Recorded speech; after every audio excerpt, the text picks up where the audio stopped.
Hey, Gator Nation, welcome back to Respect Our Decision Pod of the People. Guys, it's a brand new year. It's a brand new time to do Pod of the People, guys. It's back.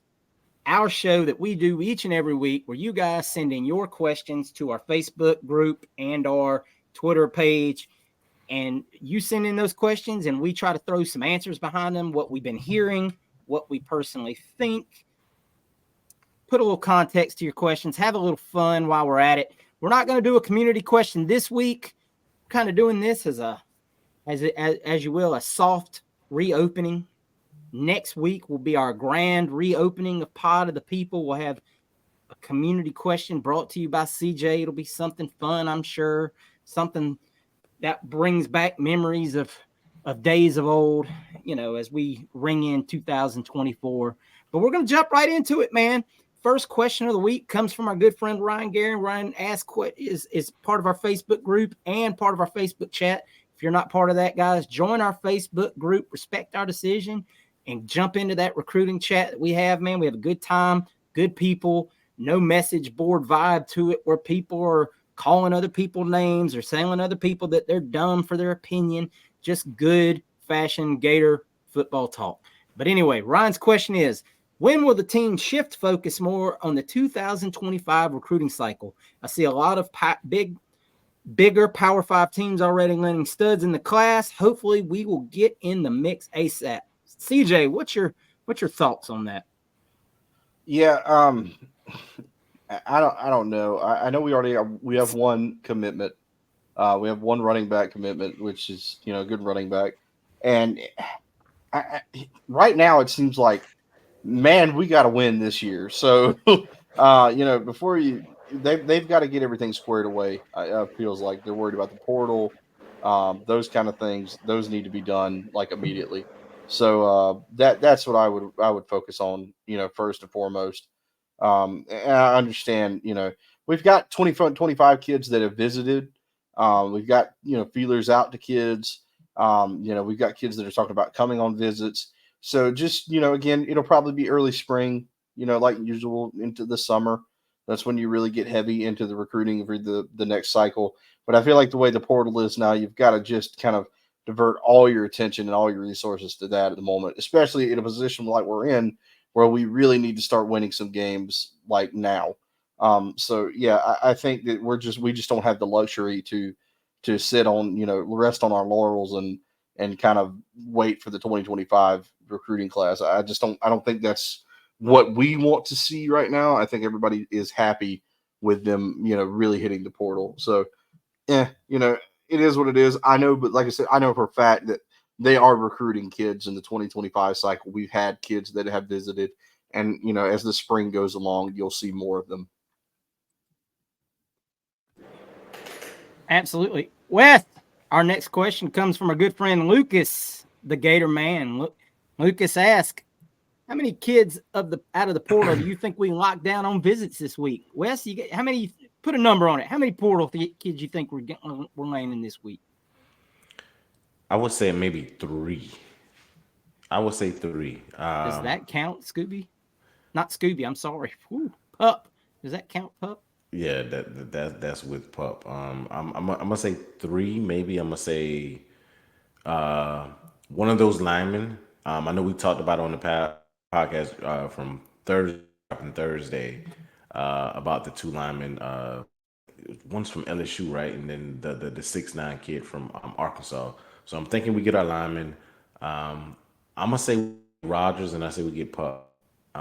Those are my three immediate, maybe a DB on, but those we'll go with three guys. We get Rogers just because I'm hopeful that's my wild card. And hopeful, I think we get Rogers, we get Pup, and then we get one of those offensive linemen from Arkansas. If I would go, I would go with those three. Ryan Parker asking, Ryan, I'll answer this one for you. I know the focus is shifted to the portal, rightfully so. But with National Signing Day on the way next month, are there any high school recruits still being pursued or full steam ahead in the portal only? Ryan, I think for the most part, you're right there. It's full steam ahead on the portal because because spots are limited, even with all the transfers out. One name I will say to keep an eye on right now is Kevin Humes. He's a defensive back out of Maryland that just reclassified to 2024 from the 2025 class. He's from St. Francis High School up there in Baltimore. He's 5'11", 175 pounds, cornerback. I know Harris jumped on him as soon as he reclassified. He's going to take a visit. I'm not sure exactly when that visit's going to be, obviously between now and February. But he's trying to line up a bunch of visits real quick. I know Penn State and Notre Dame are also in the mix for that young man. But that is one name that I've heard of for us to look out for. Obviously, Zay Mincy is announcing on the 6th. Right now, all signs point to Zay Mincy going to Bama. It is what it is right there. I mean, could we be surprised? Sure. Do I think we're going to be? No. Just is what it is. I know there was a safety out in California. I don't have his name in front of me right now because I don't believe there's been a whole lot of traction on that. I think they want to see what they get in the portal first, and then, you know, if they miss on somebody, maybe they thought they were going to go back to this guy, but I think they want to get a experienced safety out of the portal. I think that's their priority. So no, I wouldn't, unless somebody just absolutely pops out of nowhere. I wouldn't expect anyone else for this class. Maybe the Humes kid. But like I said, he's from Baltimore, that Penn State's involved, Notre Dame's involved. You know, I don't know if you're going to pull that kid or not. So, all right, Justin Cordero, thanks for jumping back in here with us. Justin, you were always a great question asker in Pod of the People, and this one's going to be for you, CJ. How many portal kids do you see us taking, and what would the position breakdown be? Hoping for at least 2 more offensive linemen. Yeah, I feel like that's probably what we're trending towards. A couple more offensive linemen. We've got 4 players right now. I think we're in line to take probably at least 10 before it's all over with, based on like the numbers we're hearing in and out. Kids that we feel really good about right now. You've got 5 kids coming in to visit. I think at least half of those kids are probably going to commit this weekend. So you know you're looking at 2 or 3 more. That puts you right there at 7. So then, you know, I think again 3 more. I think about 10 guys, maybe more, but I think at least 10 portal guys. Again, we're going to get, you know, some more offensive linemen. That's the goal right now. Manuel looks really good from Arkansas, as the kid that looks like it's very likely. You know, Pup is another guy. So there's a linebacker. You've got Slackman on the D line. You know, you're looking at adding Cassius Howell out of Bowling Green as another edge rusher kind of guy. You know, the DBs we've talked about, Humphrey. You need another DB. The DB out of Tulane is another kid that I think that we're looking, you know, really trending heavily for. So I think that's kind of the breakdown of it. You know, you'd love to say, hey, we could get 15 kids out of the portal, but I just don't feel like we've got the roster spots for that. No, you'd have to tell some other kids they need to kick rocks, and I don't think we're in a position now where we got a whole lot of guys left that we want to do that with. I mean, like I was said on the main show, there's a concern maybe over Cam Carroll's injury might be career ending, so that might be another spot if that's the case. After that, guys, I mean, you're really kind of, I mean, who are you going to lose? I mean, you've got Jason Marshall said he was coming back today. I mean, this show will be airing Sunday, so that'll be old news by then. But so therefore, there's another spot that you thought maybe you might have, but no, Jason Marshall's back. The staff has known this all along, so this isn't really big news to them. But so, I mean, you're really up against it space wise as far as adding anything more than, like CJ said, 10. And then you might still have to make another space or 2.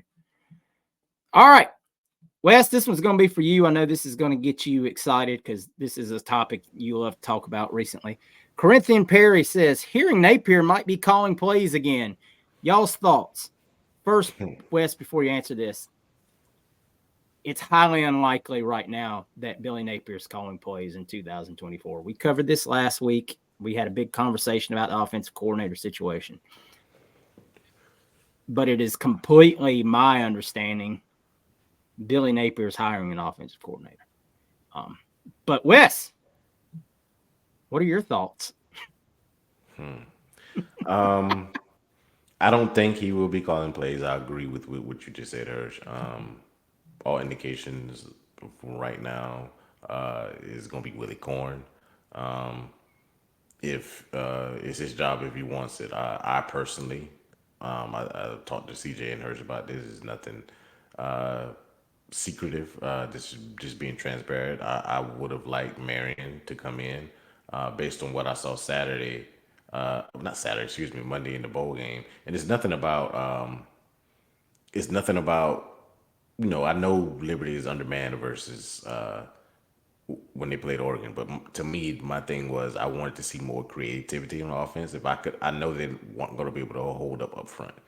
The offensive line is too small to deal with the Power Five and then the recruiting prowess of Oregon. So that wasn't my concern. I just wanted to see guys in position to make plays, and if they couldn't make those plays, then I'm assuming if they are at Florida, the athletes that we have, they're going to make plays. So it's not that I don't think that maybe Willie is hamstrung from Chadwell and stuff that he has to run there because of that's his offense, and maybe he's a young guy. So I wanted a young innovative guy, but if I had my pick, I would have picked Marion. But if it's Corn, I'm gonna love Corn as well. It just to pick out of two. The thing that I think most of us fans wanted is not Billy being there and him maybe showing more when you're not calling the plays and you don't have to run the offense.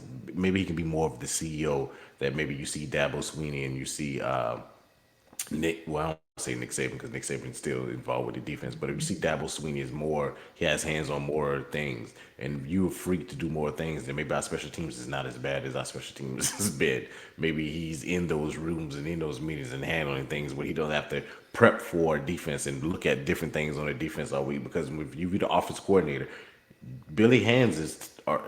We know how football is run. Hurst and CJ. If he's the offensive coordinator, he's watching film of that. He can't be in the room with Armstrong because he has to prep for that. We're not playing Fordham every week. We're not playing South Carolina State. We're not playing Florida A&M. We're playing Georgia, and so there's no time for him to go to the defensive meeting room. There's no time for him to go to the special teams meeting room. So he has to be in Georgia's defense. Like, what is Georgia doing? How can I beat Kirby and Muschamp? What can I do to get my guys in position to make plays? And to me, he has more of a freedom to be in these other rooms and be more of the senior coach that I think he wants to be, but he loves to call plays. He's the offensive guy. It's like playing Madden, and if it was us, like we want to be involved, we want to do those type of things. So that was his niche, that was his calling card. So I get why he would want to continue to do it, but I think getting a young guy in Willie Corn be beneficial for not only our offense but for Billy himself. Absolutely. All right. We've now arrived to the Justin Wood portion of the program. Justin, man, thank you as always for being the number one contributor to Pot of People. I don't know if we could put this show on weekly if it wasn't for Justin, because that man always gets us 4 or 5 more questions, and this is no exception. CJ, I'm going to give the first one to you. Do you think Florida missed on some of the kids because they knew they could land kids in the portal? I don't think that. I think that Florida had backup plans, but I don't think that there was a kid in the class that we were like, okay, we're going to go ahead and miss on him. If he was already committed, I don't think Florida was like, we don't want you. Maybe Darius Hayes is like the only one. I was going to say, I think Hayes is the only example of that. The rest of them, I understand, getting in kids like Cassius Howell and we've talked about some other edge rushers. But I think Florida fully intended would have rather had Amaris Williams and Jamonta Waller and those guys. I think that those were guys that they picked out. I think those guys could have contributed immediately. This is just the portal is a great pivot option for losing kids, and you're able to go in and pick and choose and fill gaps. High school recruiting is always going to be bread and butter. You need to recruit high school well. That's it. You're not going to convince me otherwise. However, the portal needs to be used very effectively to fill gaps, upgrade positions, things like that. You could talk. I'm still not on the train of you just need to forget high school recruiting. It doesn't matter. You need to just build the team ground up from the portal. I just can't. I can't get on board with that. But I feel like we need to do a better job of using it as a resource. I think a lot of teams still we're trying to get the hang of the thing, understand what are the negatives and the positives of it. Um, you're spending money. A lot of it's you have to throw money at kids and NIL, and it's a convoluted mess, but it's just the way it is, and that's the game you have to play. So now with the guys that we did miss on, the guys that we had transfer out, we have the portal there as like a backup option. I don't think that there was anybody, like I said, aside from maybe a Darius Hayes, who was just like you. I think that they stayed committed to him longer than they needed to. I feel like they tried to make it work. They were going to say, okay, we're going to take your commitment. When he went on that last visit to Miami, they were like, you know what, you don't want to be here anyway. Let's just go ahead, bygones be bygones, wipe our hands of this thing. And now it looks like we're coming up on an option to pivot to. Pup Howard, who jumped to the portal, he could be a Gator by the time this drops. I don't know, but it seems like he's the guy that we have pegged to replace him, and that's a great option of a kid who's very young. He'll only be a sophomore. He's a Jacksonville kid, so it's not like he's going to get homesick or anything like that. So I feel like that's kind of what the portal is going to be for us, is just a good tool to fill gaps and upgrade some positions. And even more so, this is why Pup Howard is an absolute example why you don't burn bridges in recruiting. If a kid picks another school, man, appreciate you giving us an opportunity. Hey, we're still going to recruit you to the buzzer, yada, yada. Hey, if it doesn't work out, keep us in mind, and things coming back around. All right, Wes, the next question from Justin. Do you think Florida's portal strategy has been better this time around? With the position that we were in, yes. People have to understand that even the I forgot who asked, I think it was Ryan that asked CJ the first question about the 25 class. It's going to be hard to get guys in with schools negative recruiting that Billy's not going to be here. That's recruits what they're that's what got guys that we recruiting now from the portal probably know, okay, those guys want to come in and play now, knowing that this is maybe their last year in school, trying to make some. I mean, we talked about Pup, he's different, but he's he can come in and make a difference. So like I said, the 25 class, as far as that is concerned, I think that's going to be kind of hard until we prove some things on the field. With the portal, I think it did improve. We are attacking positions with the offensive line that I love. Trying getting guys in. We just talked about two guys from Arkansas and LSU. We got one guy in already from San Diego State. We got Slackman, the DN. We're looking at another guy that CJ was talking about that had 9.5 sacks. That if he can get 5 with limited snaps, because we got Kersey and Collins and Boone back next year. If he can get 4 or 5 sacks, then I love that. I feel like the positions that we need, as far as I'm concerned, linebacker, offensive line, two of the most important positions that I feel like we need coming into the portal. To me, it's like free agency. If you're an NFL team, you're looking for free agency. CJ just talked about it. The portal is not the way to build your roster. It's through recruiting, just like NFL team is through the draft. You use the portal just like NFL teams use free agency to plug different positions, but you don't build it. You don't build your team through free agency. You don't build your team through the portal. You just get guys in that you need. We need offensive linemen. You get those guys. You need linebackers. Okay, we recruited those guys, and then we got one guy, hopefully, that we can get in here. We needed some D linemen. We got a couple guys coming in on the D line. Secondary, that may be a need that I like some of the young guys we have, but we need depth, so we bring guys in here now. So I like it. I know you won't want to be Ole Miss and say, but Ole Miss is a team that's ready to compete for a championship next year. So they're going to get the Walter Nolans. They're going to get the Princeleys. they're going to get those type of guys because they're ready to compete next year for a championship. We're not in that position to compete for a championship next year. Maybe 2025, you see some splash. If kids see, dang, DJ came in and did some stuff. Dang, Trey Wilson is doing some stuff. Dang, Treon Webb is doing some stuff. Dang, Collins is really that dude. Dang, Pup is that dude. Dang, Jordan Castell is that dude. I can come in and be the next corner to help them out. I can be the offensive lineman to give DJ Ladway some time. So when we get to that level, then you start recruiting bigger and better guys, like a la Florida State. They had a Heisman. We don't like Florida State, but they had a Heisman candidate coming back next year, which was this year, as Jordan Travis. So kids like Coleman, the receiver, went to Florida State. Okay, they got a Heisman Trophy candidate type guy. So when you're in that position, you go in the portal to get those type of guys. Billy's in the position right now where he's trying to get a guy. He's trying to get kids right now to win 9 games. We're not in that position to try to compete for a championship, so we're not going to those caliber kids. So yeah, to make that long answer, I'm sorry, but yeah, I think we're doing fine.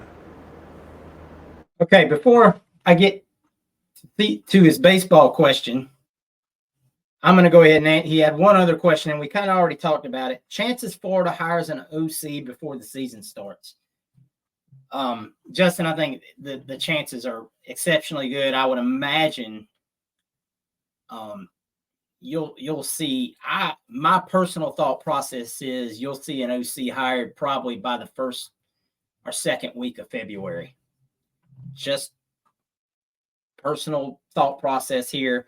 I think maybe, contracts for the coaches on the staff, for a certain number of coaches on the staff, excluding Billy Gonzalez, I know is signed for an extra year after this. And there's another one, and I can't remember who that is, that signed through 2025. But a handful of guys, their contract is up at the end of January. And then I think you'll see, and, the NFL might come calling for somebody or not. I can't say I've heard this. I'm just speculating. And then I think once you have a position open, then you'll see something happen with the offensive coordinator. That's just personal thought. Nothing I've been told, but, All right, CJ, here it is. I lost it. All right. Here it is. Lost it again. Don't lose it. What are your thoughts on the baseball team this year? Been hearing really good things about Colby Shelton. Colby Shelton is a guy that I'm super excited about. Absolutely great player at Alabama. Probably Sully's best work in the transfer portal. This guy's ready to go. You plug him in, he's ready to play. The baseball team is going to be very good. I think we're going to be on a run for, to get back to the College World Series and compete for a national championship again. There's high praise, but when you look at it, you've got guys up and down the field that are just absolute studs at their position. You're coming back with Brandon Neely, who is just an ace of a closer. You made some strides with the young pitching last year. Jack Caglione, from all accounts, from what I've seen him in the fall exhibitions and things, it seems like Jack has gotten his arm control back. Usually when you talk about Tommy Johns, it takes a year to really develop some control again. And based on what I saw, not only has he gained more control of it, if I didn't know it was possible, but his fastball has gotten faster.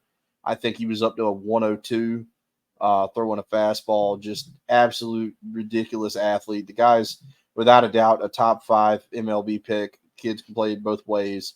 Stud. If he pulls out and does what he did last year with the bat, the sky's the limit. You just got a lot of guys. Cade Kurland, just tons of talent on this baseball team. I'm really excited to see what we're going to do. Just a really good group of guys. Like I said, we'll get into that as baseball season gets closer. I'll run down the roster, things like that, what we're looking at, the pitching rotations. But I think that we're primed for another run for sure. I think that this team has you talk about last year. You're like, oh, well, we can't be as good as last year. Last year's team climbed higher heights than I think we expected. I think we all expected last year's team to be very good. but you saw a development from guys like Rivera, who was a solid, mechanic. He was a great player, but he went into the next level, So now you've had another off season. These kids play all year. You play baseball pretty much all stinking year. You've got travel teams. You've got these all-star teams that these kids go play on. They can only get better. So yeah, I think that this team is primed again to make another run. I think that we're going to really surprise some people. I think that people are kind of down and watching what we did last year, losing the guys that we did like Waldrop and Langford and Rivera. But this is a very, very good baseball team. I can't wait for baseball season, man. I'm excited. The Jack's chase for 40 begins soon. That's right. All right, hey, we got one more surprise question here. Comes from some guy named CJ McCann. Hey guys, long-time listener, first-time caller. What do you think about the College Football Playoff Committee's decision? I'll hang up and listen. Ah, damn, CJ. Thanks for calling in. I think they nailed it. Hey, I mean, those were some dang good football games. I don't care who you are. I don't think they could have done any better. Could Georgia have maybe battled Michigan a little better? I mean, who knows? I mean, hey, this is Georgia. this is my response to Florida State fans and to CJ. Never heard of it. That called in. For people that says Florida State would have done better or whoever, Alabama beat Georgia, right? The number one team in the country. Then they played another number one team in the country, Michigan, led the whole game and lost in overtime. What more can you ask for? That was a classic game. That was a classic. They were leading the whole game to Michigan had to go on the final drive to win it, and it came down to a fourth down play on goal line. Why was that the wrong team? Let's back up, though. If Jordan Travis had been healthy, we wouldn't have had this conversation. Exactly. It wouldn't have happened. I don't know. Maybe if Mertz was healthy, too. Huh? Maybe if Mertz was healthy, we beat him. Yeah, that's right. If we could have done the Lord's work, we wouldn't have to worry about this conversation. But the thing is you rolled old Showmaker out there. He did not look good versus a very bad Florida Gator defense. Let's be very, very honest about that first and foremost. I don't want to hear, it wasn't as close as it looked or whatever. I'm not talking about that. I'm looking about how he looked with a fully healthy offense. Benson played. Wilson played. The other cat, Coleman played. Bell was out there. All those cats played with him. Didn't look great. They all played against Louisville. Didn't look great. Michigan defense is 10 times better than both our defenses. I'm telling you right now, if you rolled that offense up against Michigan, that young man would have been back into protocol. And then you would have had that other, I can't even remember the third stringer's name, who got just rolled up the whole time versus Georgia. And look, I get it. All your kids sat out. You still are going down in history as the worst bowl loss ever. Cry more, Danny. Listen, I understand Daniel. completely. Your kids sat out, and it changes the game. I get it because we've been a victim of it. We've seen it. Absolutely. No. Didn't work for us. Don't ask Danielle Cannell, because that's how he's. No, Danielle. No, we don't bring him up on this show. I'm saying that's his name is Danielle. For Danielle to keep crying, and he had the post about when we lost to Oklahoma.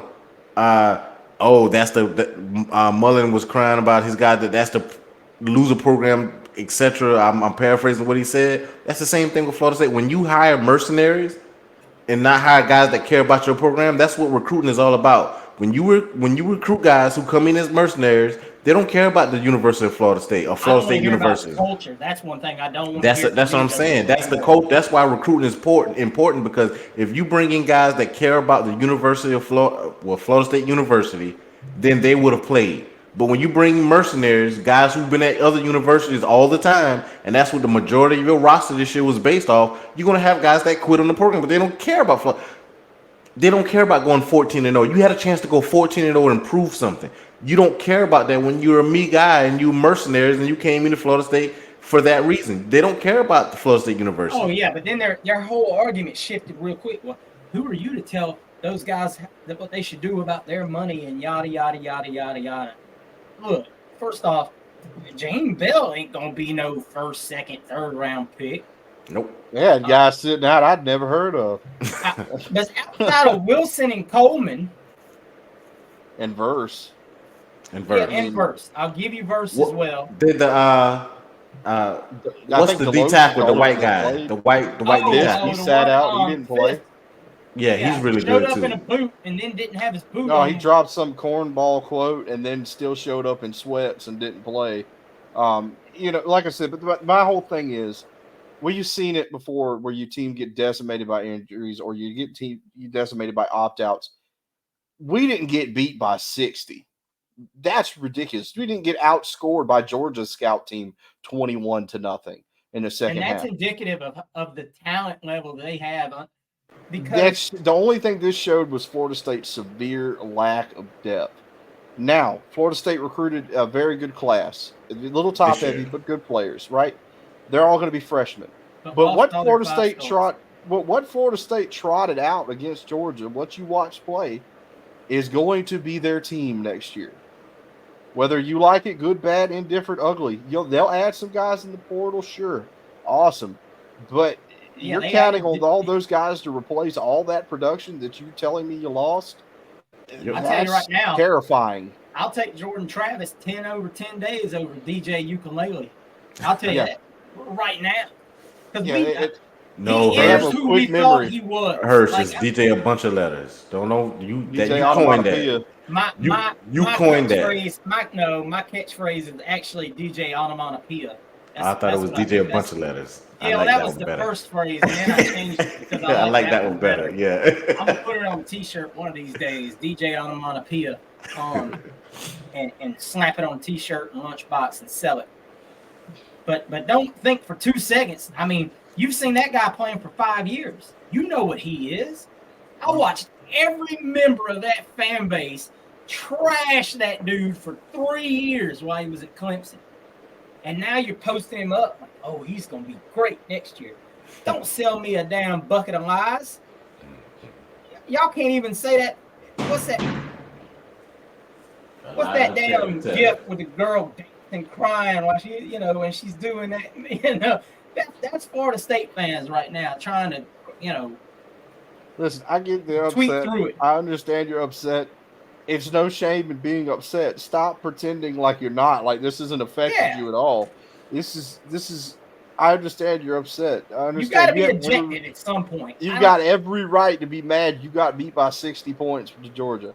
I understand you lost a bunch of players, but Georgia lost a bunch of players, and you go, oh well, quantity and quality, blah blah blah. My thing was Georgia could lose all those players and not skip a friggin' beat. At least UCF went out and played for their fictional national title. Right. UCF didn't sit out against Auburn. You guys could have been hanging a banner of Doe Campbell. Hey, if it's me, I understand. I don't have no money on the line. I get that. But if I'm so outraged, I want to be out there at least trying to prove something. Like, I guess that's just me. But you know what? If you love your university, you'll play. Tell me right now, yes or no. Let's do a real hypothetical situation before we get out of here for the day. If Jordan Travis is healthy and they get left out of the playoffs, don't think it's going to happen anyway. But let's just say in some crazy, bizarro world, Jordan Travis is healthy and they still get left out of the playoffs. And Jordan Travis can play. Do you think they all line up to play Georgia with a healthy Jordan Travis? Do you think all those guys opt out if Jordan Travis is healthy? I don't. Nope. I still think they still. I watched Florida players opt out with a healthy Kyle Trask. But and there you go. But I'm saying, you saw all these Florida State guys wearing T-shirts. Oh, we're gonna do it for Jordan, and all this mess. They don't care about the Did university. they just quit when you didn't make the top 4? Like, oh, you know what, Jordan, we was just bullshitting. We were doing it for you until that happened. Like, I mean, You y'all had a can't chance even to tell your lies. you had a chance to go 14-0. That tells me And guys then, in your program that don't care would about have the printed some program. T-shirts and hung some banners because we know who we're dealing with. But That would have been. They had a chance to be the winningest program, the winningest class, as far as most have the wins winning all season in all time in Florida State history. So you're playing for something because when they won their championships in the BCS, when Winston they were 13-0. This was a chance to go 14-0 and leave something legendary the rest of your life, and they chose not to. So that tells me you don't have guys in your program because they're mercenaries. That you, when you buy players out of the portal, that you don't get in recruiting that care about the university. That's what it's all about, and I'll stick to that. That's what when I told my friend the same thing. Who's a Florida State fan? That's what it was about. They played for history, and they sure as hell made history. All right, boys and girls, thank you for tuning in. Thank you, as always, for sending in your questions. Make sure you do it again next week. And like I said, CJ will have us a community question hyped up for next week. So make sure when you see that, you drop your answers for that. We'll read those off on the show. We love doing that each and every week. We like getting laughs and sharing memories together. But until then, guys, thank you as always, and go Gators. Go Gators. Go Gators. I hope my sound sound better, guys.